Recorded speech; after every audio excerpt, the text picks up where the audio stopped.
Nung lê rồi sinh sinh đã hàn ta rồi tại training center snai mo gal trên na dấu sẽ tại din đi chân nghe ya din cả sam nghe ya din pan man ai pen tu kel ta tung kel ta tung ka hi wang ka lung neo po Azetulam kai piputum magpapa appointment bolong tunam pinato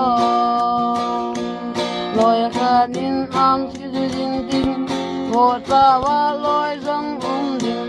nele ka sin loy din avota nam pinato te ahi Yaltatin kahiwangin kalung nepo Azetulam kay piputunan na kitataam Appointment bolong tunang pinatong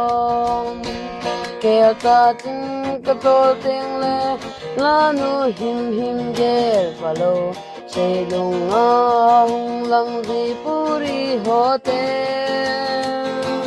Balaniste apong ding income kata long nilo Kaya dating pulong mo na puri hotel Kaya dating kahiwangin kalong niya boy Azitulam kay piputan Magpapa appointment bolong tunang pinato